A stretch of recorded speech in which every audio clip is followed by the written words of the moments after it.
y lo que hago es ayudarle a través de distintas iniciativas a personas a cumplir sus sueños, o al menos eso digo yo. La primera forma es con una fundación, en donde debido a mi expertise en inversiones desde muy temprano en mi vida, inversiones en la bolsa, inversiones financieras, y formé una fundación junto con algunos de los economistas más reconocidos de mi país, como un expresidente del Banco Central, exministro de Hacienda, exdirector de impuestos, etcétera, para llevar todos los conocimientos del mundo financiero a niños en colegios, escuelas y comunidades vulnerables. Así que ya llevamos varios años enseñando y llevando los valores como ahorrar, como invertir desde muy temprano a jóvenes que les puede cambiar la vida hacerlo.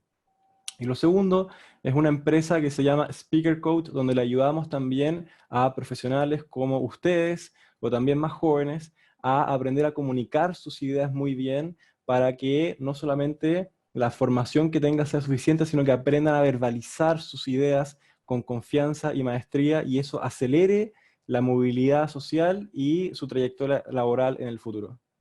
Muchas gracias. Muchas gracias, Jorge. Y bueno, luego que conocen a nuestro selecto grupo de panelistas, vamos a iniciar con este foro. Y recuerden que aunque nuestro plato fuerte es hablar de la reactivación económica y de los retos, creo que es muy importante contextualizar. Sin duda alguna, la pandemia y una crisis saca lo mejor o saca lo peor de nosotros. Es un dicho que usualmente se hace. Y cuando nosotros hablamos de la situación previa a la llegada del coronavirus, nos damos cuenta que no encontrábamos a Latinoamérica en su mejor momento. Latinoamérica experimentaba uno de sus niveles promedio de crecimiento económico más bajos desde 1950, con tasas del 0.4%, y también ya nos encontraba como países endeudados, niveles de deuda alrededor del 44.8%, números más grandes, más bajos, depende del país de que hablemos. Entonces, podemos darnos cuenta que habían ciertas condiciones que preocupaban y que quizás sería interesante revisar antes de reflexionar sobre el impacto y sobre todo sobre esos retos para la reapertura. Así que en el orden en el que se fueron presentando, me gustaría preguntarle aquí a nuestros panelistas si nos pueden ilustrar un poco cuáles consideran que eran esos retos que sus países afrontaban previo a la llegada del COVID-19, e iniciamos con Ingrid.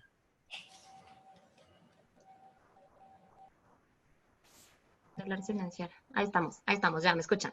Claro que sí, David, muchas gracias. Pues mira, la situación económica antes del COVID en México yo creo que giraba en paralelo al resto de la región, ¿no? Tasas bajas de crecimiento, gran impacto por el colapso de los precios internacionales del petróleo. Ya en el caso un poquito más particular, la guerra comercial con China, ¿no? Y para nosotros la renegociación y la nueva firma del Tratado de Libre Comercio, que sin duda pues va a abrir oportunidades económicas pues muy importantes, económicas y en otros aspectos, pero pues ahorita centrarnos un poquito en la situación económica. Bueno, antes de que comenzara la pandemia, ¿no? Básicamente, de acuerdo con el Instituto Nacional de Estadística, pues todos los sectores o muchos de los sectores de la economía mexicana, como son el agrícola, industrial y terciario, estaban mostrando caídas.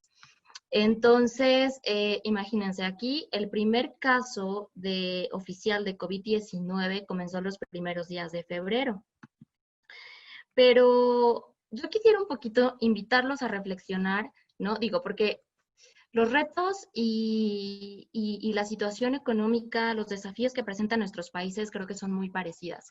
Pero ustedes han notado cuánto tiempo hemos pasado preocupándonos por el estado de nuestro país, de la región, del mundo, ¿no? Incluso antes de que ocurriera la pandemia, estábamos discutiendo siempre los desafíos globales, especulando sobre el futuro, expresando nuestros temores por el cambio climático, ¿no? Específicamente aquí, que si sí a programas sociales o no, que por qué mejor bienestar en lugar de crecimiento económico. Y mi pregunta siempre ha sido, ¿y por qué no los dos? ¿No? ¿Qué va mal en nuestra región, no tanto solamente en mi país, sino en nuestra región, que nos sumen esta gran nube densa y francamente nos pone en un escenario pues un tanto deprimente? Sin embargo, nos olvidamos de que COVID-19 nos ha puesto de manifiesto dos situaciones bien particulares, ¿no? Uno, o todo se está derrumbando para arreglarse, ¿no? Lo que se podría decir como todo se derrumba, todo se está arreglando, o ha venido a mostrarnos que podemos realmente trabajar en conjunto como países y como región tal cual, ¿no? Para crear un futuro diferente. Ahora, este no es solamente un tema de expertos en materia económica, esto es un tema de todas y de todos en todas partes. Creo que tenemos que mirar a nuestros problemas para entonces, pues, encontrar una solución. Y espacios como este, sin duda, nos dan apertura y nos dan oportunidad para que lo discutamos, ¿no? Siendo los 4 de países diferentes, y para que pongamos sobre la mesa lo que estamos viviendo y quizás tratemos de encontrar una solución conjunta también. Muchas gracias. Francisco, cuéntanos, ¿cómo era esa situación de Ecuador previo a la crisis del COVID-19?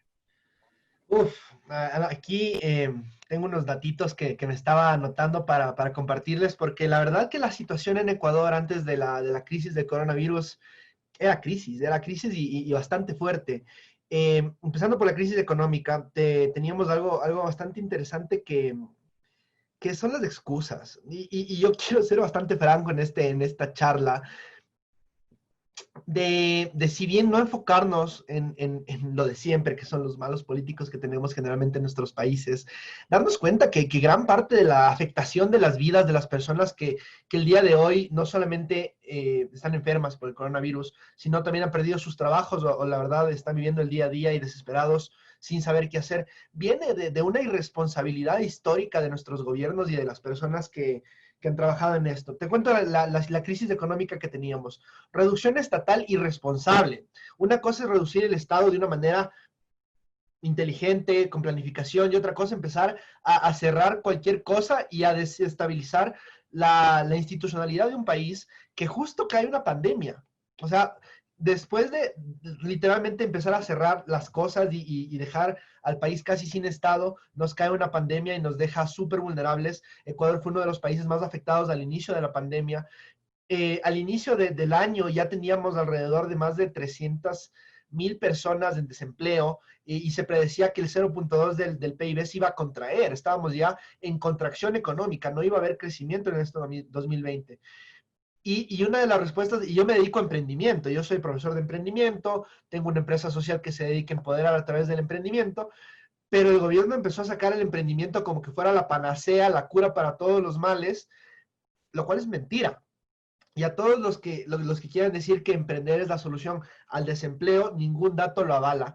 Y también estamos hablando de un país como Ecuador, en donde no tenemos un acceso a un mercado casi nada grande. Tenemos a personas con menos poder adquisitivo porque estamos en crisis. Y los emprendedores tienen que vender a las mismas personas de acá, al menos que tengamos negocios digitales internacionales y escalables, ¿no? Entonces, es bien interesante porque teníamos nosotros antes del coronavirus, más o menos a inicios de marzo, que fue cuando empezó ya realmente la crisis, ¿no es cierto? Nuestro riesgo país llegó a 2.792 puntos, mayor que el de Argentina, y nada malo contra Argentina, pero Argentina está en una crisis terrible. Imagínate que un país como Ecuador tenga un riesgo país peor que esto, aun cuando no está un gobierno de izquierda en el poder, ¿no es cierto? Que era la justificación de por qué teníamos tanto riesgo país en países como el nuestro. Entonces, la situación, y vamos a ir conversando un poquito más de esto, es un poco alarmante al inicio del COVID y luego se empeora con el coronavirus. Y me gusta mucho lo que dijo Ingrid, que es una oportunidad para o seguir igual y hacernos como que nada ha pasado, o empezar a pensar en cómo reinventamos un poquito el sistema en el que vivimos y empezamos a pensar en maneras más colaborativas y sostenibles de salir adelante. Quiero dejar una pequeña reflexión que me hizo pensar el otro día, y ya que estamos acá entre jóvenes ex becarios, me ponía a pensar por qué los empresarios en Latinoamérica, en el mundo, no podemos aprender a colaborar, ¿no es cierto? Siempre es un juego de suma cero en el que solamente uno gana o en el que van a haber muchos perdedores, y me ponía a pensar en algo controversial, el reggaetón. ¿Qué pasa en el top 50 de Spotify si es que ustedes se meten en este momento a ver, de cada país, de Latinoamérica al menos, ¿no es cierto? La mayoría de canciones son reggaetón. Y la mayoría de canciones del reggaetón que está en el top 50 son canciones colaborativas. Son cantantes de reggaetón cantando con otro cantante de reggaetón, haciendo un remix, una colaboración, un no sé qué. Y eso hace que tenga más éxito.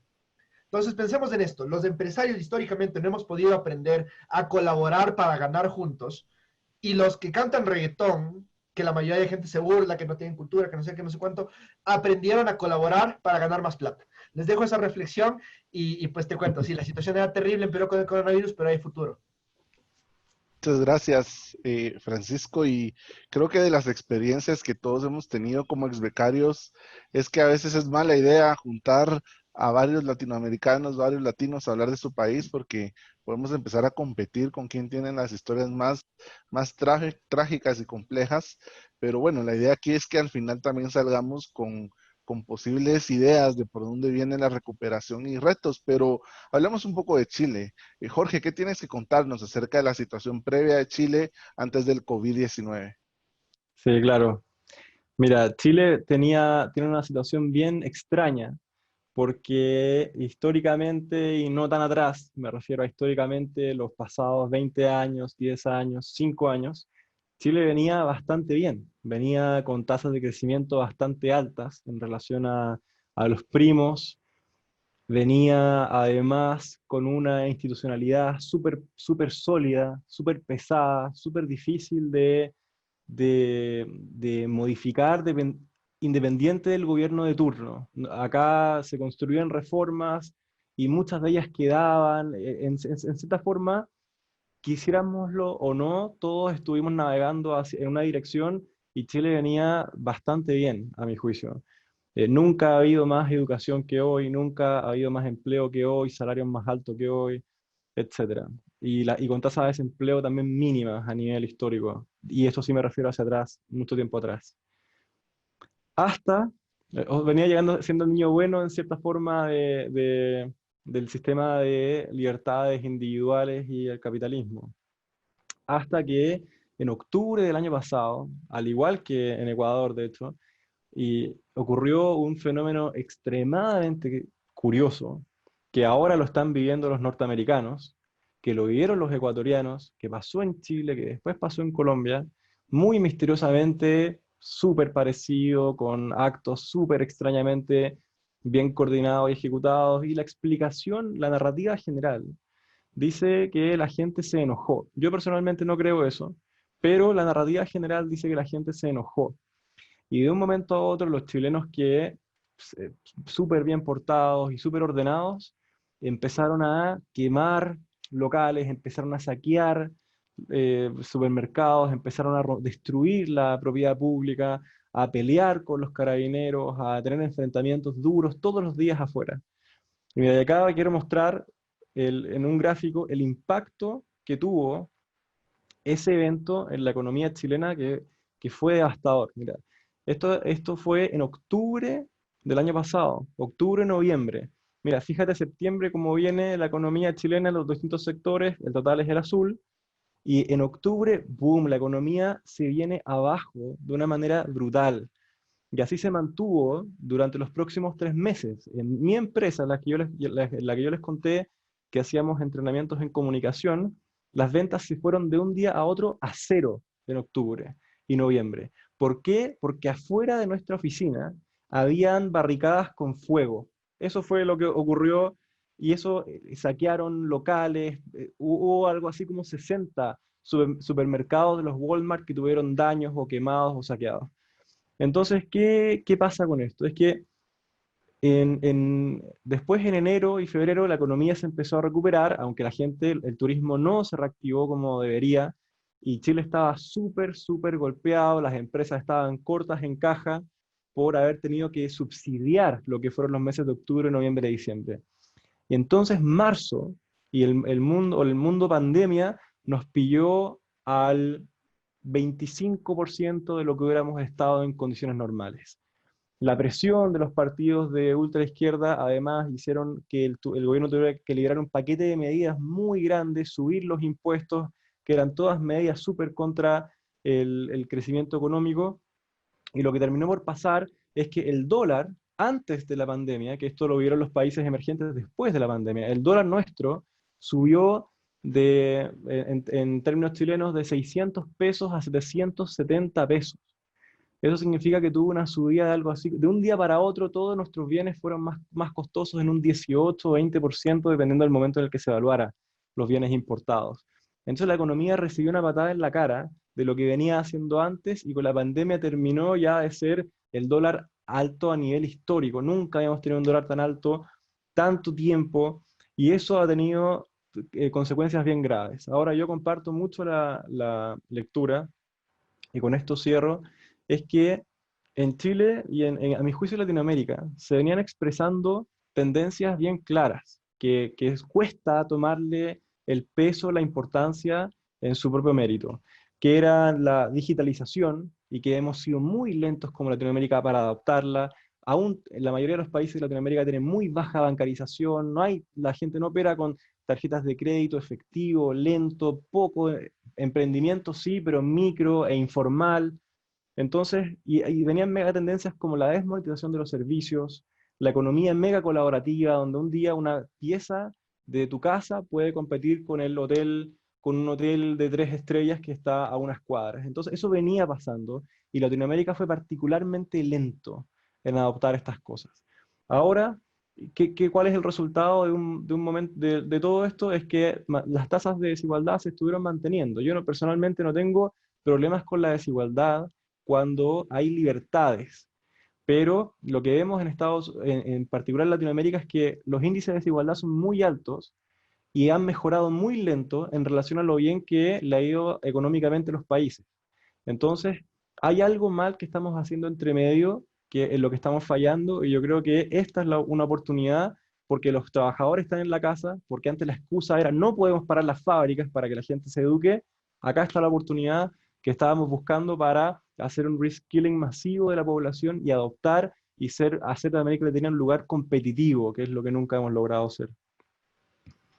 Pues bien, creo que con esto tenemos un preámbulo de lo que parece que se convierte en una tormenta perfecta, en donde la llegada del coronavirus nos toma sin tener las tareas hechas, o nos toma lidiando o tratando de atender otro tipo de situaciones, y de repente pone una atención muy fuerte en nuestro sistema de salud, en nuestra capacidad de gestionar respuestas, en programas de ayuda, programas de atenuar el impacto del confinamiento, y posteriormente empieza a poner también en evidencia nuestra estructura económica, los niveles de informalidad, la capacidad que tienen muchos países de mover actividad económica desde casa, el teletrabajo, y tratando de unir un poco lo que viene con el tema de Guatemala. Guatemala tiene un desafío en cuanto a la generación de empleo.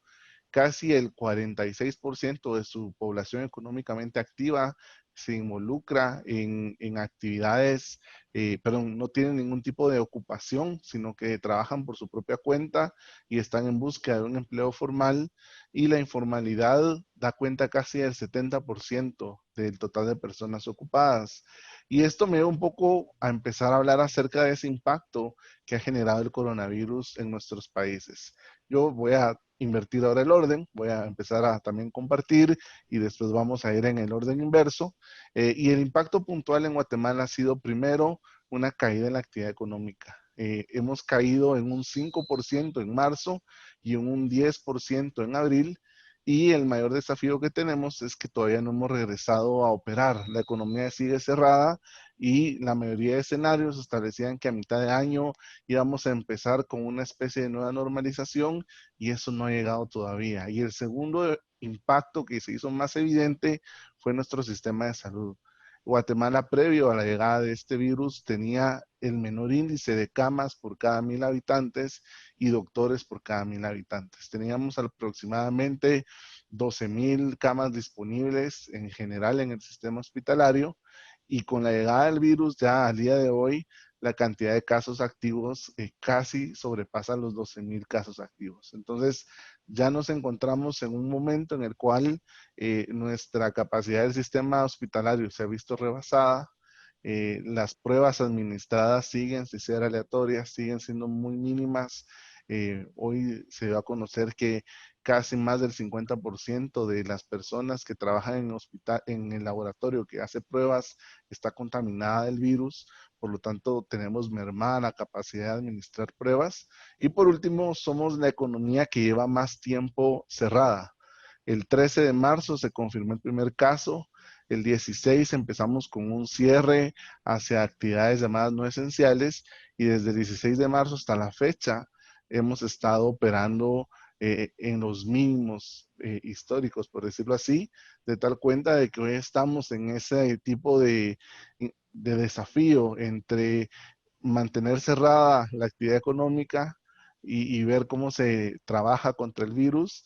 Pero por un lado ya tenemos el sistema hospitalario en su máxima capacidad y desbordado, y por otro lado tenemos ya un impacto económico que se nos está empezando a ir de las manos. Esa es un poco como la situación y el impacto que a resumidas cuentas se genera en Guatemala. Pero quisiera regresar tal vez con Jorge, si tú nos puedes comentar en Chile, ¿en dónde se ha visto el mayor impacto de la llegada del virus?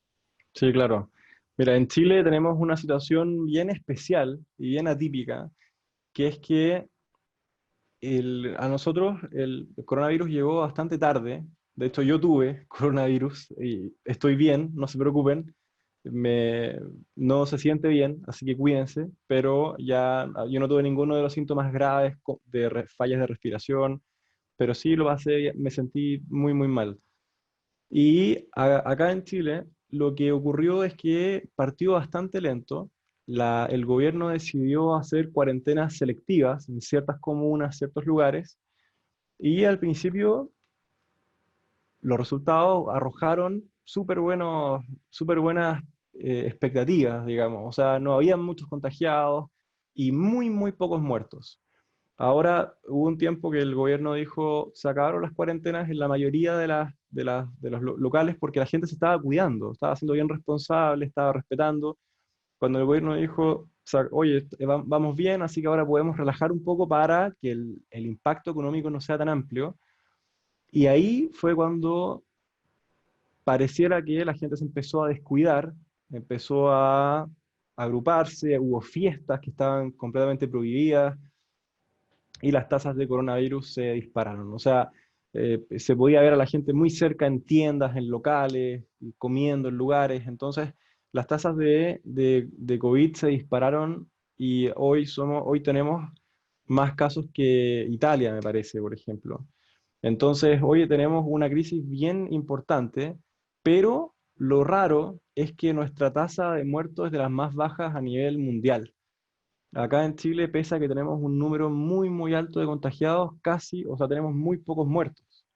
Entonces, eso ha despertado dudas, si es que son verdad las cifras, si es que no, si es que y una serie de conflictos políticos más que tratar de solucionar el problema. En eso está concentrada la gente.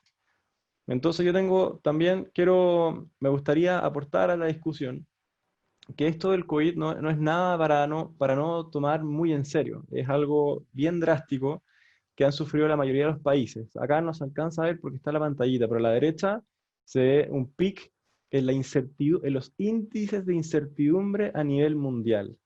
Los índices de incertidumbre, un pic que no se vio ni siquiera para la crisis subprime. Y eso es muy grave para la economía. El costo de hacer negocios en presencia de incertidumbre se dispara a niveles muy altos.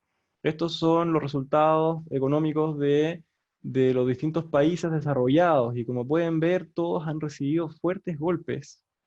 Y Latinoamérica no escapa de ello. Lamentablemente acá el único dato nuevo que tenemos es el de Perú, que me parece que ese es el de abril.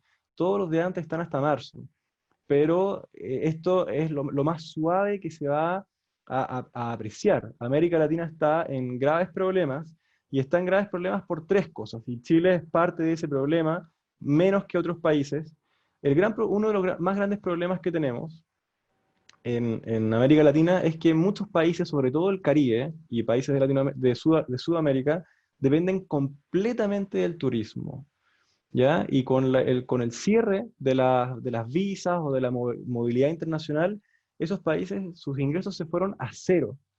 ¿Ya? El segundo problema es el comercio, es que las exportaciones, commodities, grandes exportaciones, también se fueron, o bajaron considerablemente. Más adelante tengo un gráfico del precio de los commodities y cómo se le pegó a Chile, pero los países petroleros, que se multiplicaron además por problemas políticos, lo vieron aún más duro. Y lo tercero son los flujos financieros. Si uno evalúa cómo está en los índices de inversión en los países, vemos que la mayoría de los países han tenido fuertes salidas de capitales y nada de entrada o muy baja entrada de inversión extranjera, porque el riesgo no lo vale, porque no sabemos cómo va a terminar el país en términos de salud pública, si hay nuevas olas de infectados, hay mala calidad de salud, mala calidad de empleo, informalidad. Entonces, eso hace que sea un problema distinto del que tienen los países desarrollados. La primera razón, la salida de capitales de los países como los nuestros se van a los países desarrollados, a financiar bonos soberanos, a financiar deuda pública. Eso ha bajado al menos un 50%.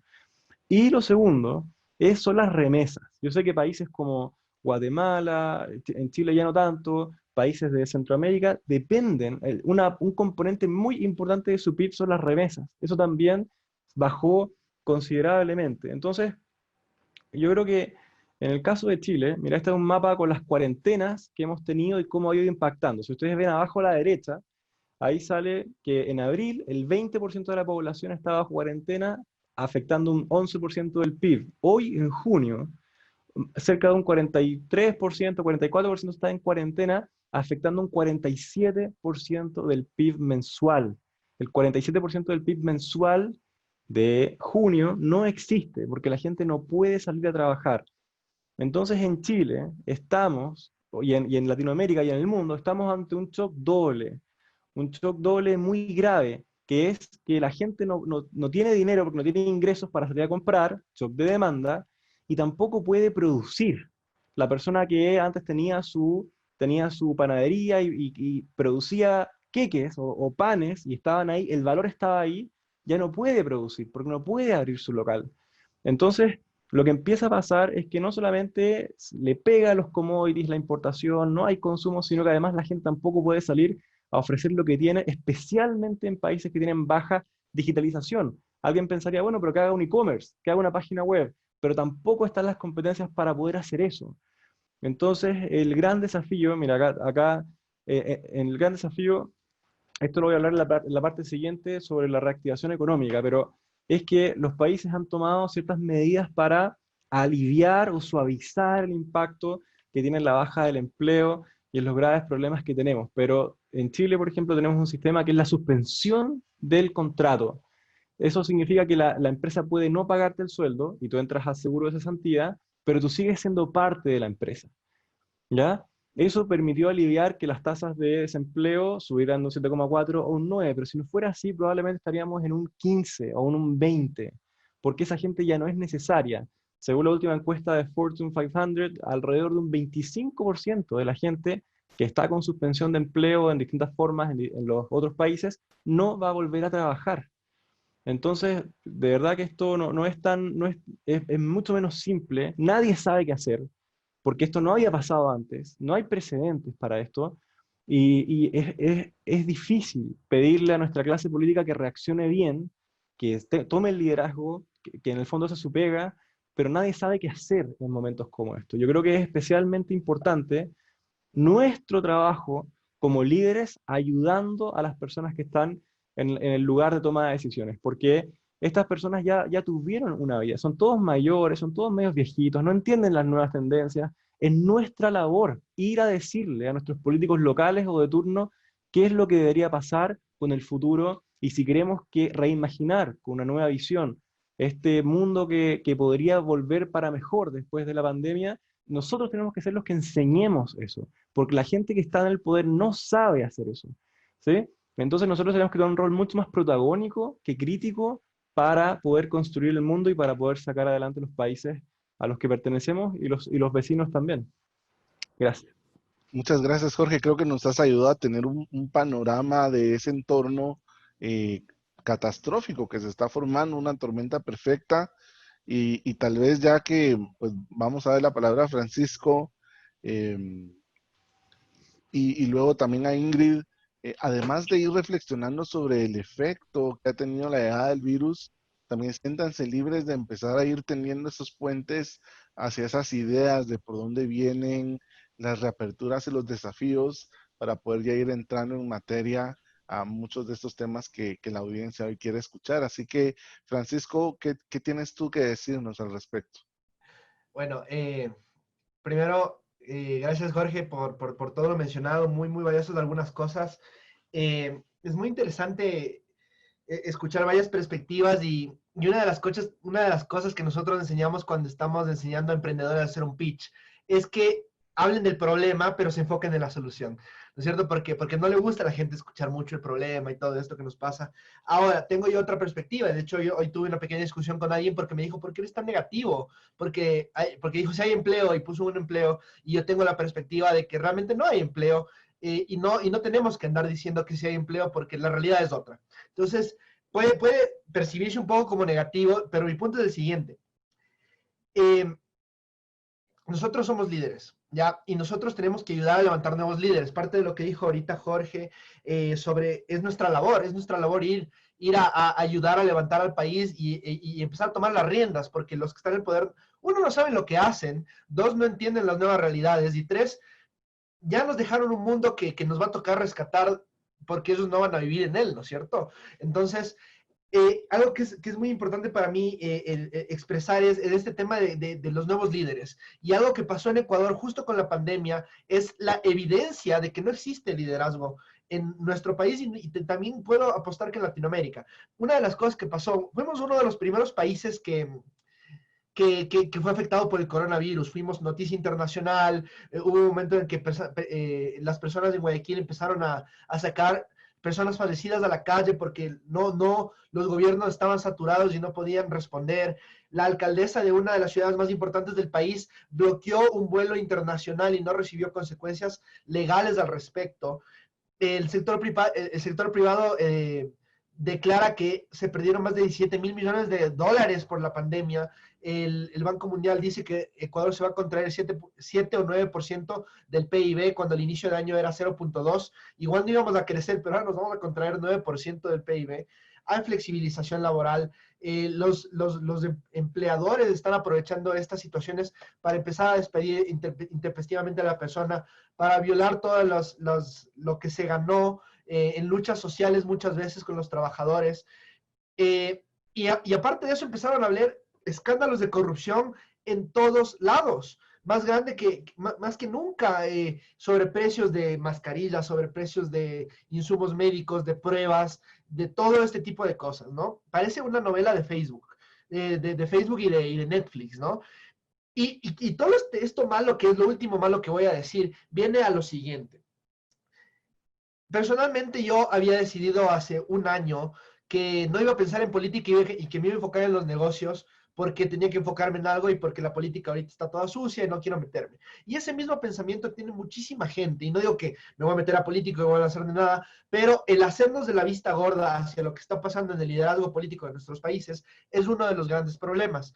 Entonces hay una reflexión interesante que se habla en una metodología llamada de liderazgo adaptativo, que habla de una señora que le decían que ella debería ser la lideresa del barrio y que ella debería ser la que tome la posta y haga las cosas para hacer que pasen, y se sentía muy presionada.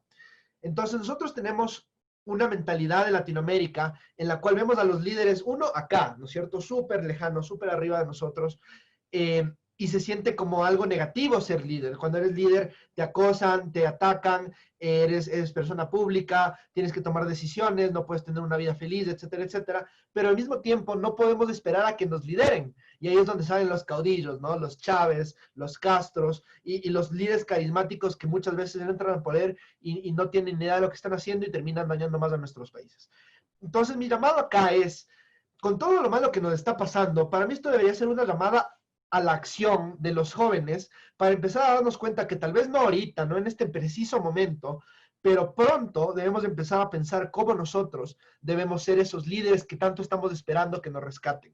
Ya no podemos esperar más mesías en Latinoamérica para que llegue y votemos por él y nos solucione todos nuestros problemas. No existe, no ha existido, no existirá.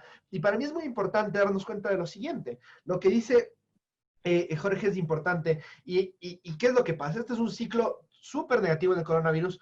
la gente pierde su trabajo, ¿no es cierto? Porque no hay producción, no se generan ingresos, pierden su trabajo, por ende tienen menos poder adquisitivo y por ende el resto de negocios sigue sufriendo. Así tengan e-commerce, sean digitales, sean lo que sea, yo tengo menos dinero, por ende voy a gastar menos en cosas que no necesito, ¿verdad? Es un principio importante, y nosotros trabajando con personas migrantes y personas en situación de vulnerabilidad, nos hemos dado cuenta de todos los desafíos que ellos tienen al poder vender sus productos y generar sus medios de vida.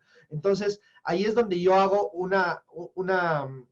esta reflexión que decía también Ingrid al inicio, que es, estamos en el preciso momento en el que, porque estamos en las casas, podemos empezar a capacitar, como decía Jorge, empezar a repensar nuestros modelos y empezar a darnos cuenta que tenemos una economía y un sistema económico tan volátil, que en el momento en que la gente deja de consumir cosas que no necesite, se cae el sistema.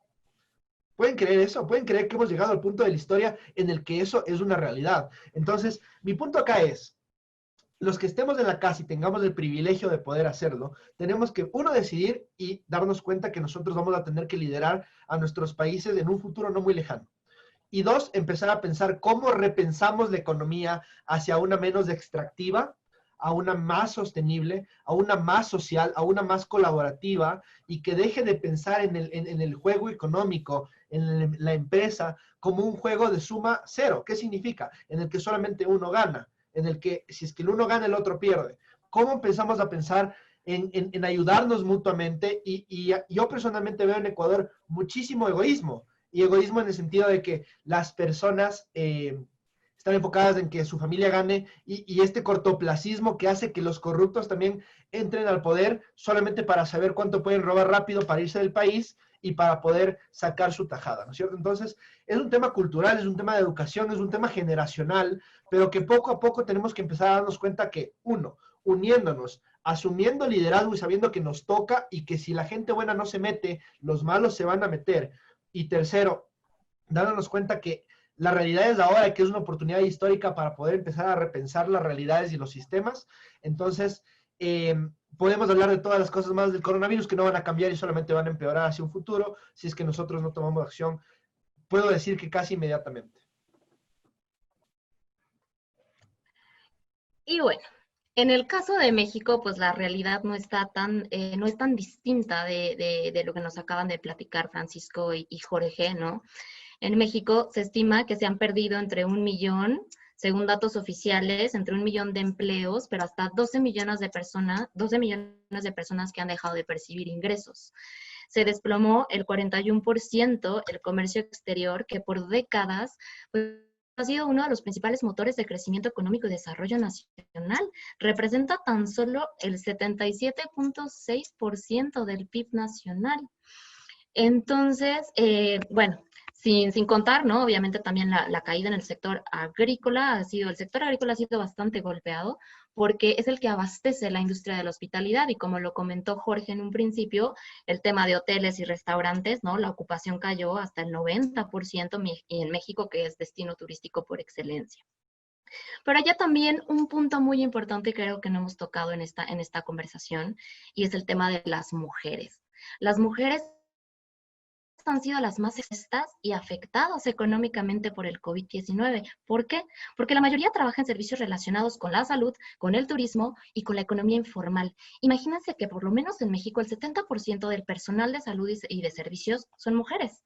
Ahora, esta llamada home office, ¿no? Porque nosotros desde que empezamos con el primer caso de coronavirus, a la semana ya nos habíamos ido a confinamiento, y curiosamente, porque seguramente en todos sus países ustedes vieron o llegaron a ver algún meme del subsecretario diciendo quédate en casa, inventamos la figura de Susana Distancia, ¿no? Ha sido toda una campaña para que todos se queden en las casas, pero este home office o quedarse en las casas ha representado un doble reto para las mujeres. ¿Por qué? Porque se ha incrementado la violencia de género y el rol se triplica. Ahora tenemos que trabajar 3 veces más, ¿no? No solamente en nuestras actividades profesionales, sino también volvernos enfermeras, estar en la casa, limpiar la casa, volvernos maestras de nuestros hijos, y ha sido totalmente un impacto, no solamente en la parte económica, sino también familiar, considerable.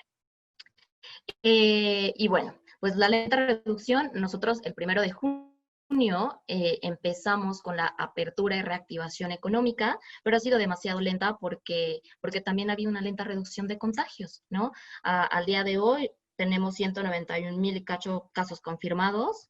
De estos, alrededor de 24,400 muertos. Y aunque ya arrancamos bueno, muchas actividades pues no pararon, ¿no? Las actividades esenciales, se incorporaron otras actividades esenciales como construcción, minería, fabricación de equipo de transporte. Apenas el 42% ha reabierto según protocolos de seguridad que marcan la nueva normalidad. Pero todo esto al final del día nos lleva a dos puntos importantes, ¿no? Que también tanto Jorge como Francisco lo tocaron. Y es que hay un problema, ¿no? Porque al final de cuentas todos los grandes desafíos de hoy pues son causados por la forma en que los países y las personas nos comportamos, ¿no?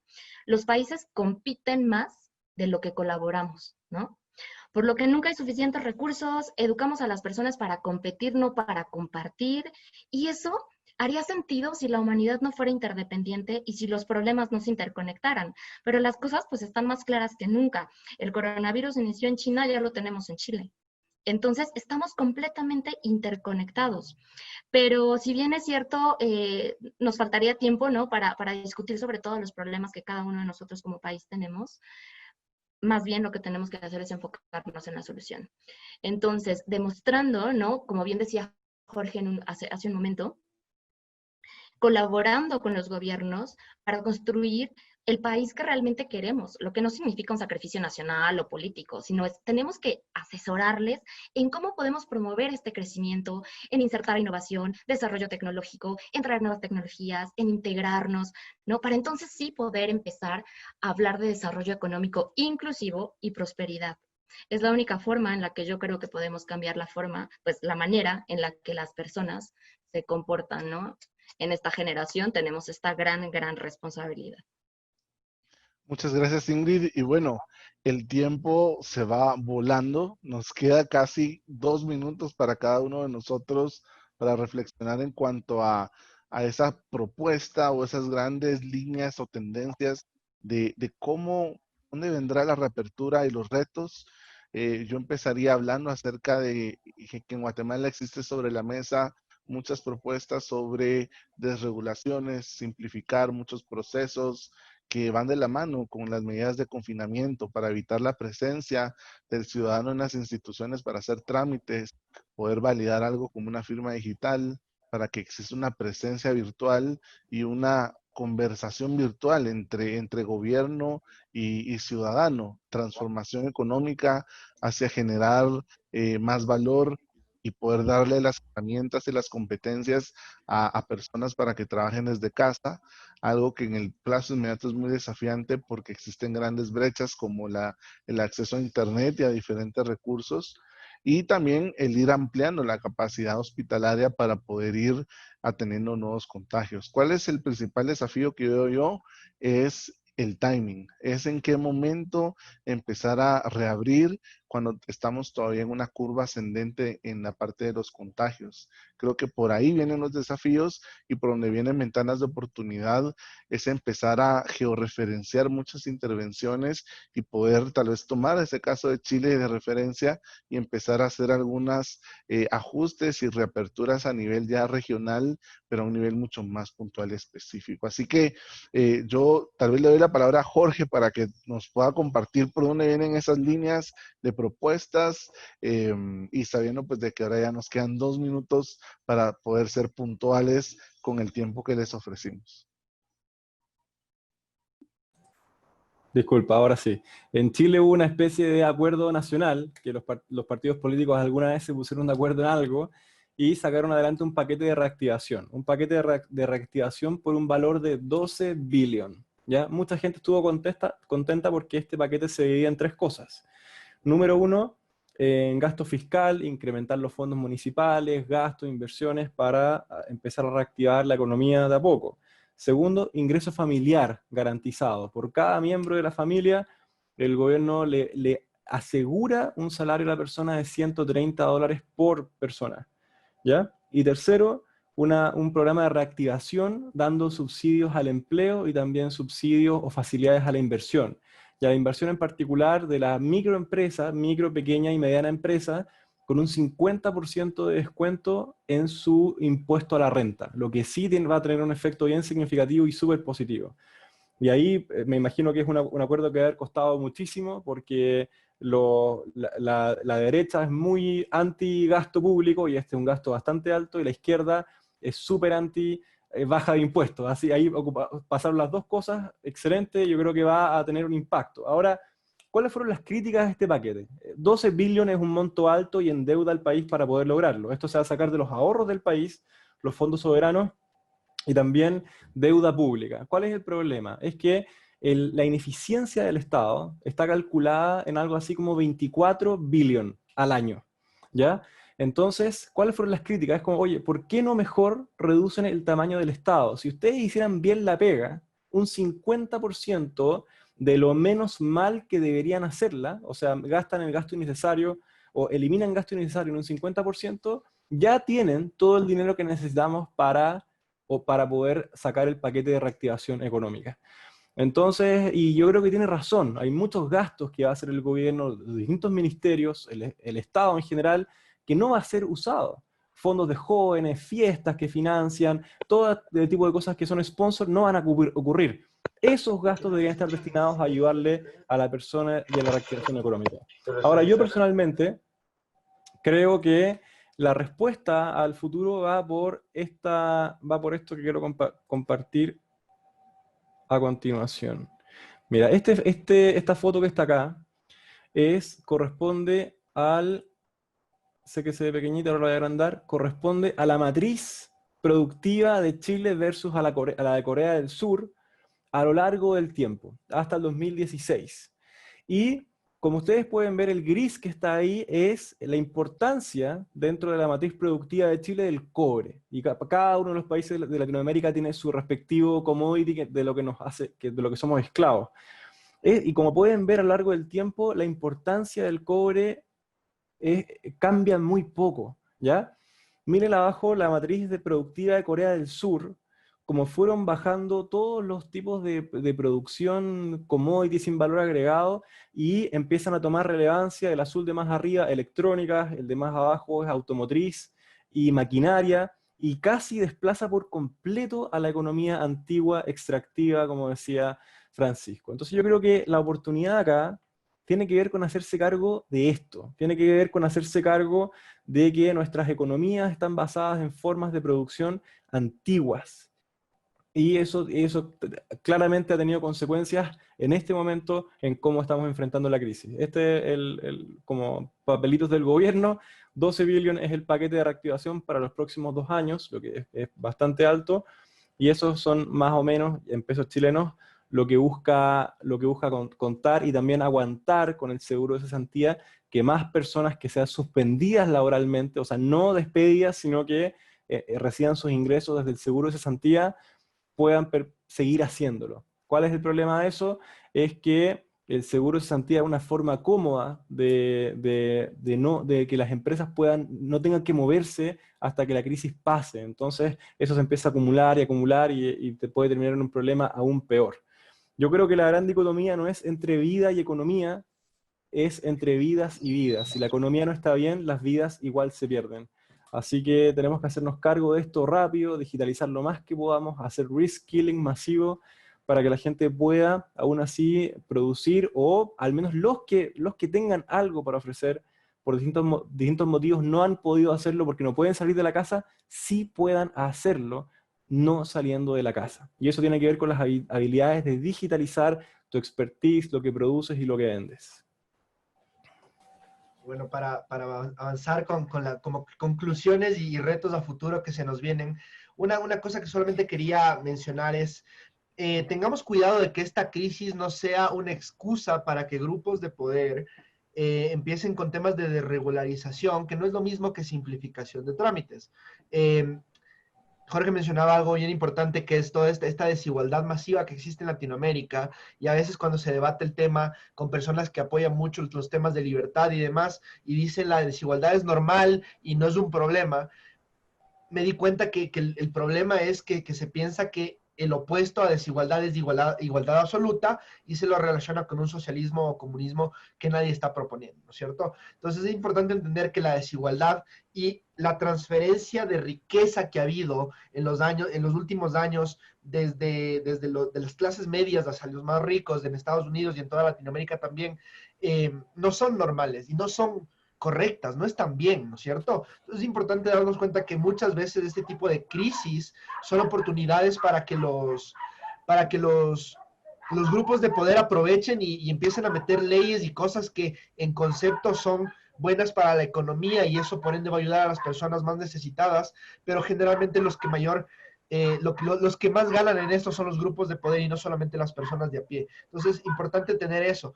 Lord Stern de London School of Economics, en una charla con el BID, habla que la solución no es la austeridad necesariamente, sino enfocarnos en un crecimiento económico sustentable y sostenible. Y si nos vamos un poquito a los paros de octubre que mencionaba Jorge, que hubieron en Chile, en Ecuador, en diferentes partes, y que ahora está pasando mucho en Estados Unidos, podemos darnos cuenta que ya viene habiendo una desconformidad social. Puede que muchos crean que ha sido fabricada o que no es legítima y demás, pero si hablamos con las personas en el campo, en la ruralidad, en los sectores informales, nos damos cuenta que se han aguantado por muchísimos años situaciones que no son correctas, y que les afectan de una gran forma, ¿no? Entonces, lo que yo propondría enfocarnos hacia una nueva economía y nuevas acciones, estaría enfocado en trabajar sobre 3 temas: las personas, el sistema actual y la cultura. Para esto necesitamos nuevos liderazgos, y por eso mi llamado a todo el que nos esté escuchando en este momento y sienta que tiene algo que aportar a su país, es que no tenga miedo de eventualmente tener que decir yo cuando vayan elecciones de cargos populares en sus ciudades, en sus distritos, en sus países, porque tal vez los necesitamos, y tal vez necesitamos más gente buena y menos ladrones en nuestros sistemas, ¿no es cierto? La otra es, tenemos que repensar un sistema, y hay nuevas opciones: economía popular y solidaria, economía colaborativa, economía circular. ¿Cómo empezamos a cambiar los materiales de las cosas que fabricamos para que ya no se cree lo que llaman el waste, ¿no es cierto? Los desperdicios que están destruyendo nuestro planeta. No tendremos cómo preocuparnos de la desigualdad si es que en uno de ellos ya no tenemos planeta donde vivir, ¿no es cierto? Y finalmente, tenemos que empezar a crear una cultura un poco más colectiva y menos egoísta. Si bien el capitalismo nos habla del individualismo y de los deseos del ser humano individuales, tenemos que darnos cuenta que es muy importante empezar a colaborar, como decíamos, no solamente entre personas, entre barrios, entre ciudades, sino también entre países. Latinoamérica nunca ha sido competitiva, como decía Jorge, porque hemos competido entre países chiquititos como Ecuador contra potencias unidas como la Unión Europea, que también son países chiquitos europeos, pero unidos juntos. Entonces, hay muchas razones históricas, demográficas y demás que podemos argumentar por lo que no ha habido esta unión latinoamericana que muchas veces se hablan, pero tal vez es hora de pensar cómo podemos dejar un poquito las diferencias atrás y empezar a pensar más como un continente o como una región unida, y no solamente como países aislados. Porque si yo te digo, si es que pones en este momento Ecuador y dices, ¿cuál es la solución para el Ecuador? Nadie sabe. Nadie sabe, porque no es pedirle más plata al Fondo Monetario Internacional, no es endeudarnos más, no es socialismo, no es comunismo, no es capitalismo voraz. Nada de eso sirve. Tenemos el riesgo país demasiado alto, nuestros políticos no saben lo que están haciendo, ahorita cada semana hay un nuevo escándalo de corrupción, y solamente nos da a pensar que cuál es la solución. O hay un nuevo liderazgo, o se empiezan a formar nuevos liderazgos que hagan algo al respecto, o que nos compre China, o que nos compre Estados Unidos, porque no se puede más, ¿no es cierto? Es como una pequeña empresa que está en quiebra. Entontonces, yo creo que yo confío en los jóvenes. Yo he visto, trabajo actualmente con jóvenes, y sé que hay futuro, sé que hay potencial, pero hay este sentido de desesperanza y de que son inadecuados para un posible trabajo de este tipo. Entonces, el otro día, de hecho, con Ingrid estamos en un grupo que trabaja sobre el síndrome del impostor, que nos pasa mucho a los líderes cuando creemos que no somos lo suficientemente buenos para estar en un puesto, para hacer ciertas cosas. Y esto nos pasa mucho a los jóvenes que queremos entrar en puestos de liderazgo. Entonces, mi llamado ahorita es, no tengan miedo, apuéstenle y empiecen a formarse para poder algún momento tener algún puesto de liderazgo, no solamente en la política, sino también en las empresas. Necesitamos líderes empresariales más responsables, menos voraces y que les importe un poquito más la gente que el dinero. Con eso me despido y esas son mis conclusiones. Y bueno, chicos, pues en el caso de México, pues también hay ya un plan de reactivación económica, no solamente en el sector público y privado. En el sector público, bueno, se han desarrollado un sinnúmero de programas, ¿no? Crédito a la palabra, eh, del Pacto del Bienestar, o sea, han otorgado 2.100.000 créditos personales de vivienda para pequeñas empresas familiares del sector formal, informal. Hay un fondo de 35.000 millones para dar créditos también en beneficio de 670.000 trabajadores al servicio del Estado, el programa Sembrando Vida, en fin, hay un sinnúmero de programas, ¿no? que han estado incentivando para paliar un poquito los efectos económicos de la pandemia, y también en el sector privado. Sin embargo, pues yo creo que el mayor desafío, ¿no? para generar el impacto esperado por estos planes, pues es incentivar una mayor colaboración entre el sector público y privado. Lamentablemente aquí estamos muy segregados, entonces público con público, privado con privado, y no estamos trabajando en conjunto. Entonces, un entorno empresarial mejorado ayudaría a la economía a recuperarse, elevando la tasa de crecimiento potencial, ¿no? Ahora, abramos todos aquí los ojos. Pues sí, es verdad que el Tratado de Libre Comercio con América del Norte, pues incluye a 3 países, pero 3 países que si nos conectamos desde Sudamérica, Centroamérica con México, tienen la puerta de entrada a un mercado de alrededor de 495 millones de habitantes, y por lo menos el 51% es en México. Imagínense la gran oportunidad que hay de generar desarrollo económico si utilizamos internacionalización. Si bien es cierto, no es suficiente solamente crear emprendimientos, ¿no? o emprendedores o pequeñitas empresas, es necesario trabajar en la competitividad. Es necesario, obviamente, tener un crecimiento en la inversión, ¿no? que favorezca la competencia. Eliminemos esas barreras al comercio de servicios y alentemos una mayor participación del sector privado, pues en el sector, en las diferentes esferas económicas. Ahora, ya para terminar, pues yo les quisiera decir que se requieren de esfuerzos especiales, implementar estrategias creativas y sumar a inversionistas para participar en este esfuerzo que permita, pues no solamente a cada uno de nuestros países, sino también a los sectores financieros jugar un papel, pues el papel que se requiere. Y bueno, yo les quiero dejar aquí unos datos curiosos porque me di a la tarea de examinar la implementación de la gobernanza y políticas públicas en otros países que forman parte de los casos de éxito o que han enfrentado con éxito a esta pandemia. Y aunque quizás es un poco arriesgado y prematuro de mi parte evaluar en el estado actual, pues identifiqué que estos países tienen un común denominador. Estos países, por ejemplo, Nueva Zelanda, Alemania y esta mañana que estaba leyendo de Taiwán, tienen un común denominador. Son países en donde sus líderes o las personas mujeres traen una agenda fuertísima a favor de la igualdad y la inclusión, además de compartir un estilo de liderazgo incluyente basado en un conjunto de valores como la humildad, la apertura, la empatía y la autenticidad. No obstante, y eso es como súper curioso, estos países han reconocido públicamente que el problema no puede resolverse de manera centralizada, sino que se deben involucrar tanto el sector privado, público y social para realmente lograr obtener un resultado positivo, que pues si bien es cierto, ellos lo están viviendo. Y bueno, pues entonces voy a retomar aquí un poquito las palabras que dijo el presidente Alberto Fernández de Argentina, ¿no? Lo mejor que la pandemia al final de cuentas nos ha dejado es que el mundo está de cabeza, todos los liderazgos se han puesto en crisis y hay una demanda de construir un mundo más igualitario, y pues lo mejor es que nos toca construirlo. Y con eso pues yo termino. Muchas gracias, Ingrid. Creo que cada uno de nosotros nos vamos con ese mensaje, ¿verdad? Que no es para nosotros que hemos recibido tantas experiencias, la oportunidad de ver otras culturas, otras maneras de hacer las cosas, educarnos.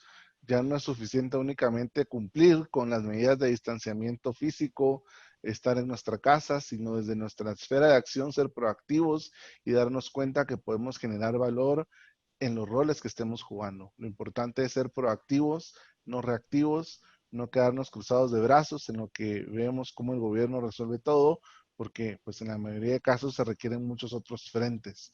No me queda más que agradecerte, Francisco, Jorge, Ingrid, gracias por dedicar este tiempo, y a la audiencia, especialmente en redes, les pido mil disculpas que no vamos a poder pasar sus preguntas debido a razones de tiempo. Vamos a dar por terminado este foro, y antes quería dejar en el uso de la palabra a Carlos, que nos va a guiar con una dinámica para el cierre de esta actividad.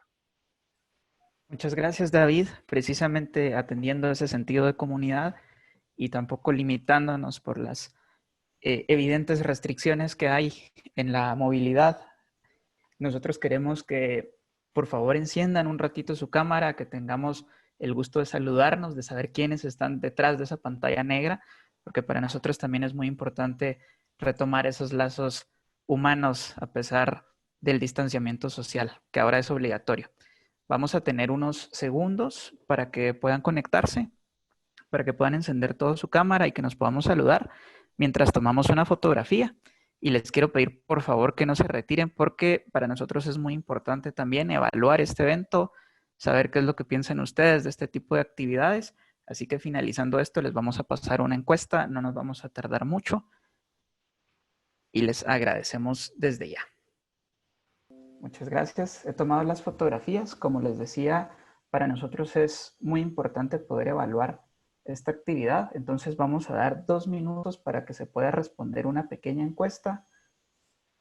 Chao a todos. Muchas gracias por estar y nos vemos en una próxima ocasión.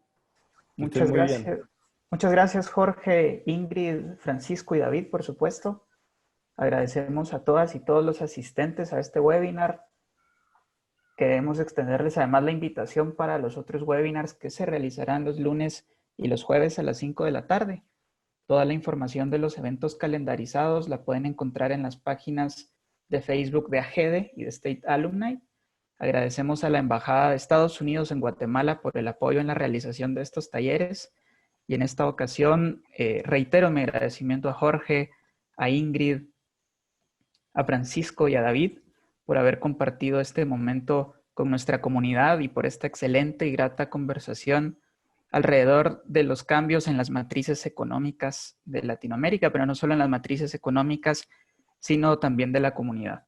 Para AGEDE, para la Asociación de Jóvenes Exbecarios del Departamento de Estado, significa mucho poder converger en estos espacios de reflexión, construir desde el diálogo y sobre todo en esta nueva realidad condicionada por la pandemia del COVID. Muchas gracias por la invitación. Estamos en contacto. Hasta luego. Igualmente. Ánimos a todos, que estén bien. Muchas gracias.